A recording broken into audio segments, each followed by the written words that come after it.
You're listening to Paris Talks Marketing. My goal with this podcast is to dig deeper into digital marketing success than any other marketing podcast out there, to reveal the growth marketing strategies and tactics that are working today, empowering growth at amazing companies and organizations. Keep listening as I interview founders, CEOs, and marketing leaders from all around the world, primarily from companies in the tech and software as a service industries. Now, on with the episode.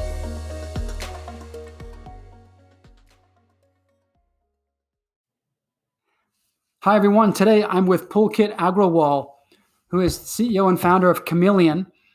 And Pulkit is the co-founder and CEO, of Chameleon, which is a platform helping teams drive product success.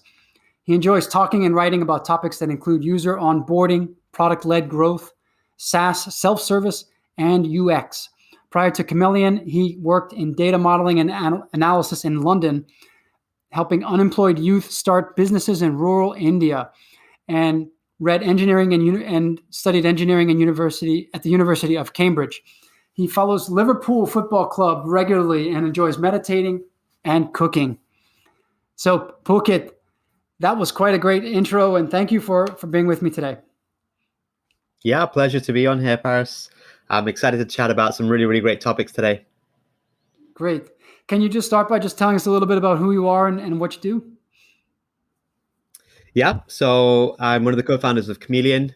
We started Chameleon, I remember a few years ago when I was learning how to use Asana, which is a project management tool, and being quite frustrated that I had to keep switching between using the tool itself and going to the help center to watch videos and coming back again, and felt the pain of not having more contextual guidance, more contextual learning. And so Chameleon helps product teams and SaaS companies deliver in-product user onboarding without writing code.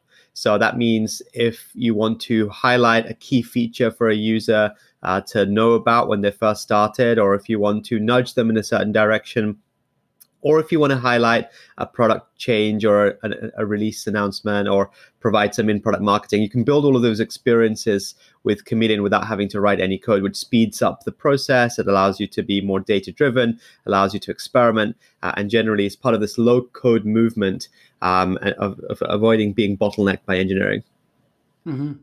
So then it must not be the engineers and the IT people that are using the product, but is it rather marketers, or is there other roles in the organization who are the primary users? Yeah, we have some marketers, especially product marketers. As you might know, product marketing as a discipline is evolving from when it was a sales-led world to a product-led world. And so more product marketers are responsible for launch announcements and driving adoption. So we definitely have some product marketers as customers. We do have a lot of product managers and product teams. And, as the product-led growth movement evolves, we have product growth pods that can be comprised of a product manager, a product marketer, maybe somebody from customer success or customer experience. And so often the growth teams are also leveraging Chameleon. So it can be a variety, but anyone who cares about in-product conversion at any part of the user journey or lifecycle could uses Chameleon. Yeah. I'd like to dig a little deeper into the intersection between product marketing and product-led growth. Can you talk to me a little bit about how those two things are intersecting? Yeah. So what we've seen is, if in the oldish world, we had a sales-led approach, especially for SaaS and enterprise software, which meant that a lot of deals were done through sales conversations, through salespeople. And in that, the product marketing role was to support and enable the salespeople.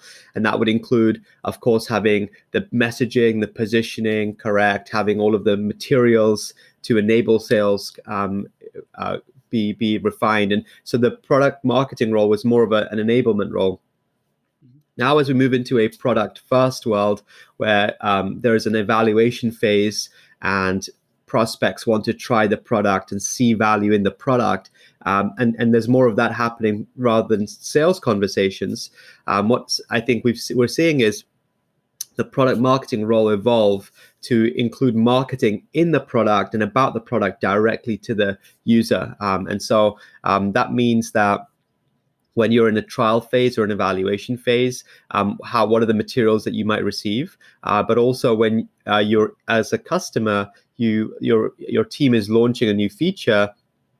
How do the customers know about that, and how do we market directly to customers? So there's components of customer marketing that product marketers are picking up. So right now it feels like it's a wide variety of roles and descriptions based on the company, but we're definitely seeing product marketers play a more fundamental role as part of product-led growth in communicating all of the benefits and value that the product might bring or the features might bring to the user.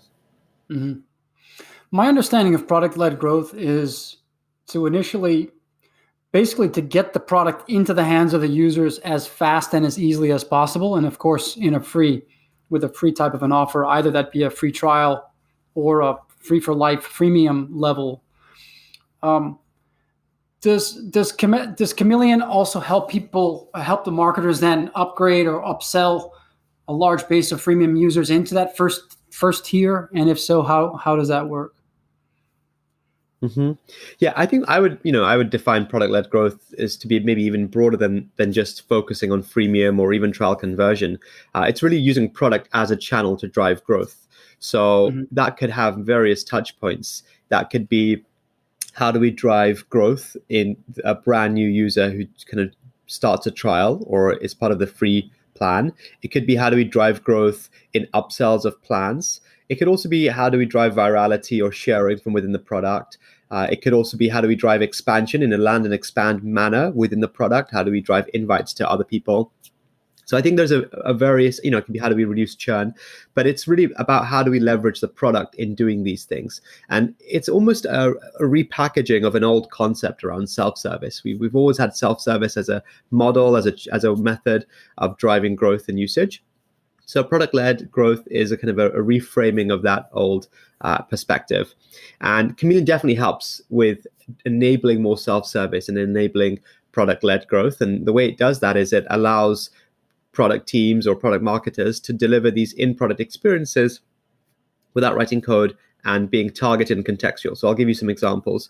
Let's say you have a feature that is locked for a user of a certain plan. Let's say they're on a silver plan, but this is a gold plan feature. Mm-hmm. So, and in the product it's locked. Well, with Chameleon, you can build an experience such that when they hover over a link to that feature or the navigation menu, or they click on that, you could launch a little in-product prompt with a video or some explanation of what that feature might entail. So you're giving them, inside of the product where they are, some more information to help them decide if they're interested, and then they can click a button to say, hey, I am interested, turn this on for me. They could transact in the product. You could take them to the pricing page if the transaction is self-service. Mm-hmm. Or you could route them to a salesperson to convert. So that's like an example of a potential upsell that you could do. Of course, there's a lot you can do just in terms of reducing friction, and marketers are going to be really familiar with that. They've been doing that around website conversion, and what we're doing is trying to apply the same principles in product. So how do we reduce friction across a flow? So let's say you find that it's for people to upgrade, they need to find value in feature X. And in setting up feature X, there are some frictions, and that leads to half the people not successfully setting up feature X.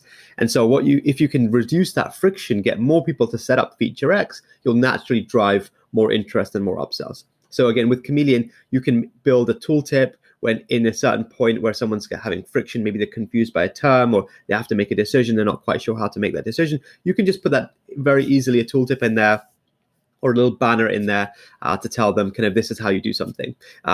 Banners, it just reminds me another good example.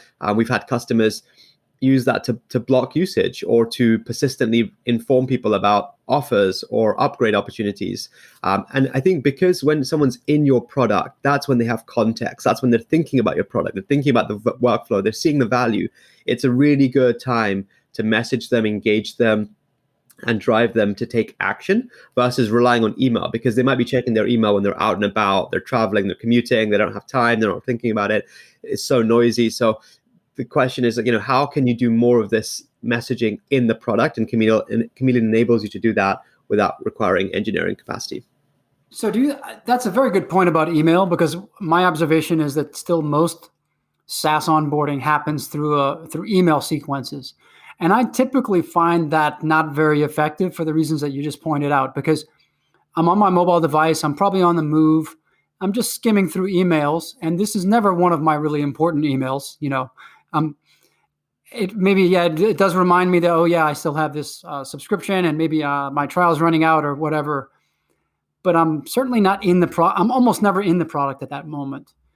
Does this replace the need for email? Does it supplement email? How does an email campaign change if they're making really good use of these tooltips in the product? Mm-hmm. Yeah, I think each channel has its pros and cons. I think one of the strongest pros for email is that you can access people who are not in your product. So if you are looking to reactivate somebody, or if you're looking to bring someone back into the product or sell them but they have never been in the product, you've got to use email, or you've got to use ads or something else. Mm-hmm. Another really strong pro for email is that it's low investment. It's very easy to read an email. You can browse it, scan it. And so I think marketers or product teams need to lean into that. What I mean by that is, when you're sending the email, focus the use case around people who are less motivated and not ready to dive into the product. So drive up motivation. So instead of trying to explain how something works, one of the ways that we like to help people think about this is there's two pieces: there's why someone should use your product and how someone should use your product. And often when emails focus on how you should use your product, they fail because it's hard to explain that in text in an email. So focus on the why they should care and why they should use your use your product in your email. So that means thinking about it, very focused on benefits, very focused on value. Show case studies, show testimonials, show social proof, and get people excited and motivated so that when they're seeing something, they're like, oh yeah, next time I'm prompted or triggered, I will jump in. Yeah. The second thing. I was going to agree. I'm sorry to interrupt, but I've seen a lot of these onboarding emails that immediately pivot to product, and they get very feature heavy, because they probably assume that, oh, okay, I've already got you into my trial, so you must have I've already basically sold you on the why, and now I have to tell you about the what. But actually, that what you're just saying is, no, not necessarily. You still have to keep selling them on the why, right? Yeah, absolutely. And actually, even when you're in the product and onboarding somebody, that's one of my biggest tips, is keep selling them on the why, and make your onboarding more about product marketing than an how-to manual of how to use the product. Because most people now, we're spending less and less time on websites. We just want to get into the product. We're like, sign me up. I'll try it. Give it to me. And then I'm in. And I haven't really spent much time figuring out how it works or what it's about or where it's exactly going to be useful for me. But maybe I have one use case or one job I want to complete. And when I'm in the product, I'll find some friction, I'll hit some roadblocks. And what I need then is not necessarily a walkthrough or guide of how to use the product, which you can build with Chameleon, but you want actually some motivation. So show me for example, a slide out of how many people succeeded, or how easy it is to do this, or how valuable it is to do this, or how you can meet my needs, to keep my motivation levels up. Because if my motivation levels are up, I'll keep exploring and I'll keep discovering and I'll find value. And when I find value, that gives me more motivation to keep going. So I think, if there's one kind of change to onboarding that I would, make across SaaS products in general, is to switch a little bit away from more of the how do you use it to more of the why should I care and why is it going to be valuable to me? And then let me figure out how to use it, because generally products are fairly intuitive. And the reason that people drop off is like their motivation store runs dry. They're just like, okay, I just don't see the value yet, based on all the friction I've encountered, and so I'm going to drop off. So I think there's a lot of scope there for user onboarding to improve by focusing a little bit more on the why than just sticking to the how.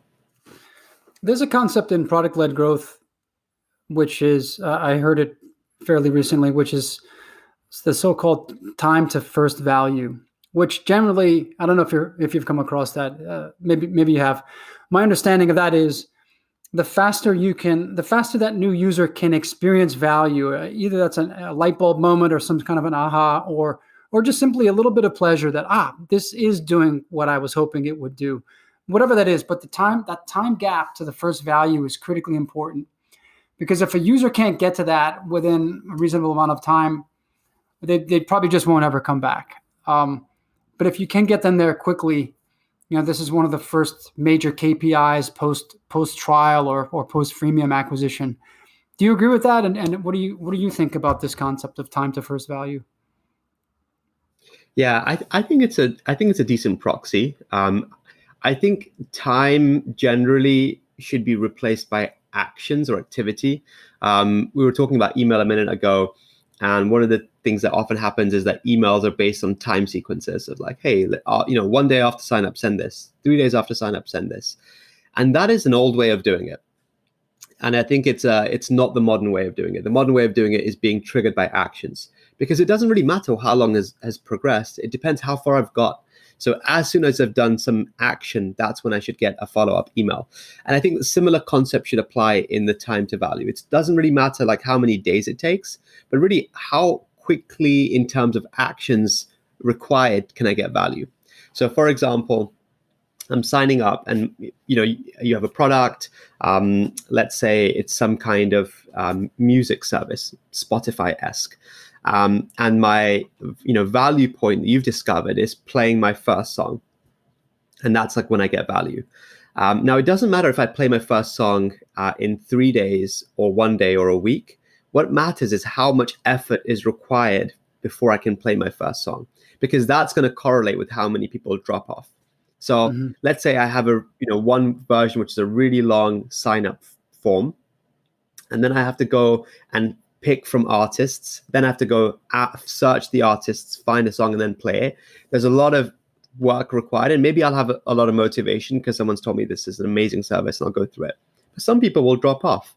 So if I can reduce the friction or the actions, let's say the sign up form is much simpler and I get asked for pick my favorite genre from 5, and then I get a song to play. This is just an example; it probably wouldn't work. But if it was actually that does work. Actually, I've gone through these types of journeys. Yes, and I think they do work for music. Yeah. So if it's much simpler, and then I play my first song and I get value, then I'm much more likely to stay, and more people proportionately will stick around. So when you think about time to value, the advice I would give for folks is there's going to be many points of value. Find some of these first ones, and then map out in detail what are the actions required, the specific user actions. And it should be at the level of like, user has to read this paragraph, user has to click this, user has to make a decision between these 5 options, user has to so map out all of those actions and see how heavy that is. Like, how many actions do you have before people get value, and see, can you reduce that? And that's a much more tangible way to attack time to value. And we've actually written a really good in-depth guide on using friction logging, which is a really good framework to be able to discover this process, these actions, and which actions are most cognitive heavy. So friction logging is a great framework for that, and your team can do it and help you identify quick wins for improving conversion in a product funnel. So you can check that out. But yeah, that's kind of how I think about time to value or improving conversion in a product funnel. I love that term, friction logging. So does that literally mean really honing in on those things that are most likely to derail a user's path towards that value? So when you see just basically somebody dropping off because they just simply can't, they just won't make it through this 300-word paragraph of terms and conditions. So maybe it's time to get rid of that or whatever. Is that what that means? Friction logging? Yeah, it's essentially a technique. It's employed by companies like Stripe and others. But essentially, you'll pick a path or a flow. Let's say for argument's sake, it's new user activation from sign up to song played.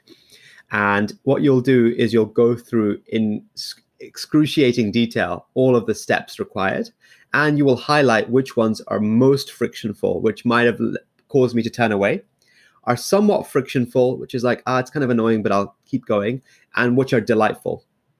And so you'll record your session, you'll write out all of these steps, you'll do some highlighting to identify this, and you might multiple people in your team might do this. And then you'll aggregate, okay, well, these are the highest friction steps in my flow. And then you'll go from there into brainstorming solutions or ideas of how to solve that friction. And like I said, we have a post which explains this in detail, has a video tutorial, et cetera, et cetera. But I think it's a great exercise for anyone to employ, because it breaks down how do we think about where do we find opportunities for growth, and what do we look to reduce friction in, whether it's in a product flow or maybe even in a website conversion flow. Mm-hmm. I'd like to ask another a little bit more on the data science side of things. I actually had a discussion with a data science guy recently who had been building algorithms to determine which specific actions, signals, or combinations of engagement with a new app would ultimately lead to the best retention rates, lowest churn rates, and the highest lifetime value of a particular cohort of users. And what he told me was that, and he was looking mostly at in this case, he was looking mostly at B2C games, but I wonder if some of this could apply to B2B as well. What he found was that it was not necessarily time to first value or a particular action, but it was rather habitual use. And what he found in his exact case was that someone who used the app for 7 consecutive days was 95% likely to actually be in there again for 7 more consecutive days. And that was by far the best predictor of lifetime value or future lifetime value of that user, as opposed to however active they were in the first 24 hours doing anything, or maybe the first 48 hours. I thought that was very interesting, because I've always assumed that, we need to just really try to drive them towards activity as soon as possible, and that's going to lead us to value. But his findings through real algorithm building was that it was all about habitual use. Have you ever seen that, like where habitual use over in a way really is a stronger signal for value than just simply a set of actions? Yeah, I wouldn't say it's either or, because I think one leads to the other. So, but in SaaS, like monthly active users, daily, weekly active users, or in B2C, daily active users is a really important component of engagement and retention for a reason. Like, yes, if you can have somebody using your product regularly, that's going to drive to long-term retention, to reduction of churn. And so I think that makes a lot of sense. I don't think that necessarily surprises me. But the question is, what leads to that?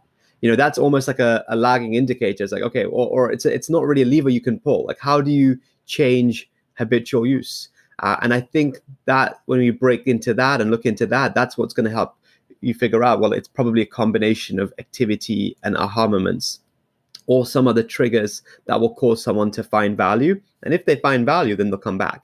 Now, one interesting thing is that even if you find value, you sometimes do need a trigger to act on that value. And there's a great psychologist who is a professor of persuasive technology called BJ Fogg, who writes about this in his kind of behavior model around, like, well, what causes people to act and behave in the ways they do?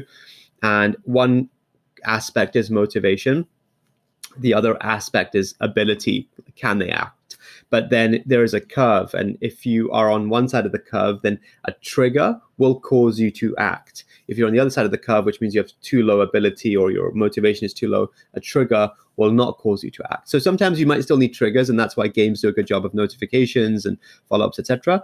But I think to become a habitual user, and Nirael talks about this in forming habits, it's, there's a loop. You have to take action. You have to get reward. And then once you've had that reward, the dopamine hit of like, I found some value, of some aha moment, that's when you ask the user to do some work to further personalize, further more tightly loop them into the product. So if, for example, let's say, for a new user, setting my profile picture is a component in my kind of activation flow, or something that's encouraged. In the beginning, you probably see that in many SaaS applications, right? Setting a profile picture. So now what teams probably know is people that set their profile picture are more likely to stick around. But what makes them set their profile picture? When should you do it? Well, it's probably not a high value item for me to do is to set profile picture. Like, how does it help me? It doesn't really help me too much. So the time to make that ask is once I've got some value. Maybe I've played my first song. I'm like, oh, this is pretty cool.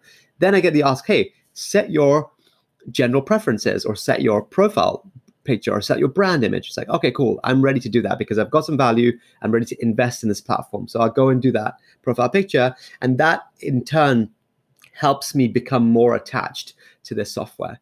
And so there's that loop that Nirel talks about, which is kind of how do you that's probably the more emotional, irrational side. If I see my face on that product, it really becomes mine then. I mean, that's when I put my face there, I think it's like an emotional commitment that I'm ready to stick with this now. And it's a psychological principle. It's not even irrational. It's psychological. When we invest in things and when we make decisions, we're much more likely to follow through in commitments we've made because we don't want to break our self-image. We don't want to know that we were wrong in making that investment or choosing this option.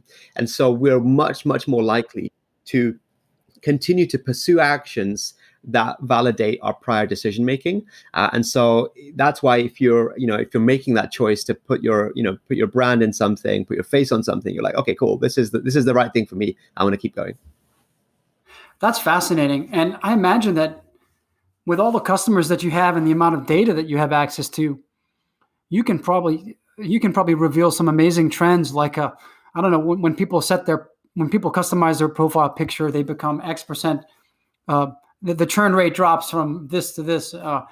Or do you have this kind of data? Are you doing this kind of analysis? Because it would be fascinating to be publishing that kind of stuff.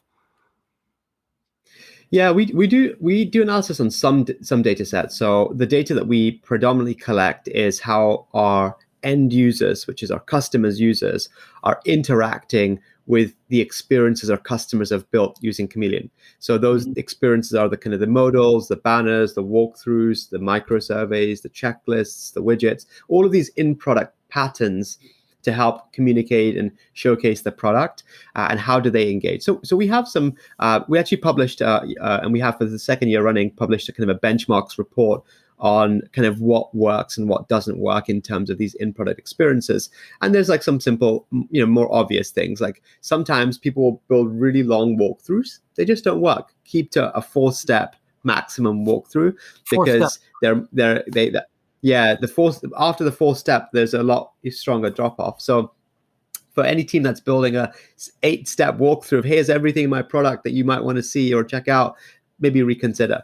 And there's other data points around that, how media helps and doesn't help. So we have a data set, and we try to publish a report every year about that, and we have something on our website about it. Mm-hmm. Do you all ever do any just direct consulting for any of your customers to just really help them do this the right way if they've never done it before? Yeah, we do. Actually, it's part of working with us is that we found that the market is still early and there's still a lot of expertise to be shared. And so we try to work in a real partnership model with our customers. We find that leads to the most success, where we suggest and guide ways that they can be most effective using in-product experiences, maybe where they should focus in terms of friction. We run workshops like the friction logging workshop and other kind of webinars to help coach our customers. So I think we definitely are trying to employ that approach, and we're trying to productize them more. And I think it's one of the things that we're trying to use to differentiate ourselves is, hey, we want to be your partners that really help you succeed, not just give you a tool or a platform to use. Mm-hmm.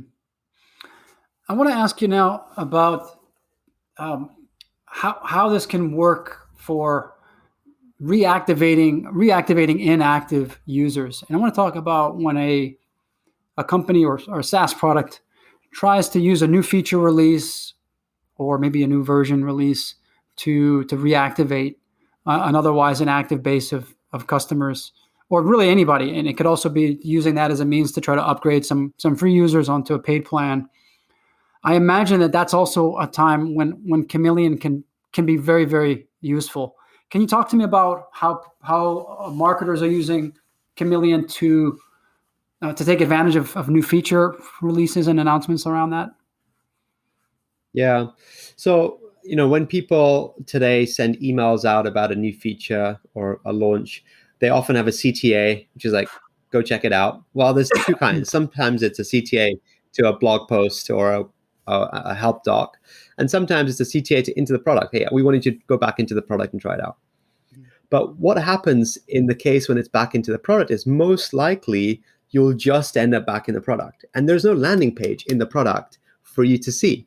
So there's a disconnect between what you're seeing on an email. And we know that good marketing is like when you're clicking through from something, the thing that you're seeing after the click should resemble and should mirror the thing that you've read when you clicked, right? Right. It should just your landing expand page on that. Mirror your ads. Right. Your landing page should mirror your ads. But what happens is when you're doing CTAs into the product, you're just dropping people into this product and expecting them to figure it out. And so it's hard to really drive conversion. So one thing you can do with Chameleon is in that link, instead link to a Chameleon experience inside of your product. And so what happens is that they still go into the product, but instead of just being dropped in, they get met with a Chameleon experience. That could be a modal. It's like, hey, glad you're excited about this feature. Let's show you how to use it. And it could start a walkthrough. Or it could be, here's how to get started with this feature, and it can point and highlight that part. So you have a transition from the email that you just saw and you're interested in this feature into the product, but then you're handheld from that point to actually getting into the feature you're interested in and activating. So that's one way that marketers can leverage Chameleon or in-product experiences to bridge the gap between sending an email to inactive users to actually getting them to start using the feature they're excited about. Mm-hmm. I want to return to, I think, where we started off. You gave an example at the beginning of, and maybe this is one of the things that motivated you even to build this, was your frustration with Asana's help center, right? Help center was great. I just had to keep using it. Right. And I have the same, as a user, I have the same experience, which is I always appreciate a good help center. I always appreciate really good, thorough documentation, but I would much rather just not leave the product. I really would much rather just get my answer in a really fast, easy way right then and there. How does Chameleon complement a help center? How does a help center change if you've got really good in-product tips that can better answer those questions right then and there on the spot? Yeah, I think it's complementary, just like with email. I don't think one replaces the other. I think you still need help documentation and detailed write-ups of things. The ways that it can complement is that what often happens is that someone gets stuck on something in the product, and then some proportion of people will be highly motivated and they'll go to the help center and try and search it out, or they'll message chat. But some people will not be as highly motivated and they'll be like, I'll come back to this. I'll figure this out later. We've all done it. We're like, okay, let me do something else. And those people are really at risk of churn or bounce, because they're like, okay, we didn't figure this out. And then it's a high barrier to come back to it and figure it out again. So one of the ways that you can solve this is providing contextual links into the help center. So let's say you're confused. We're in the Spotify use case again, and you're not quite sure what shuffle means. What does shuffle mean? It's obvious, but what does shuffle mean? And so maybe you'll go and figure it out. Or maybe there's a little tooltip that says, hey, shuffle works in this way right then and there. And you're like, I get it. Let me go ahead and play it. Or you might be confused by something else. You might be confused about a shared playlist. How do I make a shared playlist? And that's not something just as simple as explaining a taxonomy. It's like, okay, well, there's a few flows to that. So you could have with using Chameleon a little widget which shows you some key search terms of like, how do you do these things? And it says, okay, how do I create a shared playlist? And that's just a walkthrough and just walks you through the 3 steps required to create a shared playlist. So that's a really good way to provide some interactive teaching in the product as people are confused. And finally, the other way is to, like I was mentioning, better link to help articles. So let's say you want to explain shuffle, but actually there's a lot more to explain based on where you're clicking shuffle from or what you're shuffling. You could say, well, shuffle, it means this. Click here to learn more in the tooltip right next to the word shuffle. And then they click that and it opens the shuffle article in your help center. So in that way, what you're doing is you're making the gateway into the help center very specific and very contextual. So users don't have to go through the friction of finding the help center, searching within that, finding the right article. So you're just bringing that into the product and into the product experience. So those are 3 ways that you can leverage Chameleon to more closely align your help center into the product and make your users' journey easier. I think you just put your finger on one of the main small friction elements of this whole thing, which is, for me at least, is that a lot of times I get stumped on what should I even search for. I go to the help center and then of course I'm staring at the search bar. But how do I actually describe this problem? I can't even maybe put it into words sometimes. But if I could just go back to that part of the product and if there was a tooltip that would take me there, I don't have to actually come up with a search term, which is that's definitely a point of friction. I don't know how to phrase this the right way, and I think a lot of the search results in help centers are also rather unsophisticated because it's just simply keyword based. So if you don't have that right keyword in your search query, you might not get to the answer, or you might go to some generic FAQs and no, that's not the answer. I got to find it somewhere else. I just a funny story, because since you mentioned Asana, we used to use Asana and now we're using ClickUp. And I've been searching for the last few days now of just how to group my tasks, my own tasks in ClickUp, not by date or by any other method, the common methods, but I want to group them by who has assigned them to me. I want to group them by the assignor. And I just can't figure it out, and I can't find it anywhere in the help center. I've asked my team. I'm just totally stumped. And for me, this is exactly how I want to go into my tasks, and I know everything at this point is overdue. So now I just want to group them by who has assigned them, and then I'll try to batch them just to make one person happy by doing a lot of the tasks that they assigned to me. And I can't do it. And I'm just banging my head into the wall. And I'm not asking. I mean, it sounds like you have, way, but it's an example. I can't find the answer. We've all experienced that. Yeah.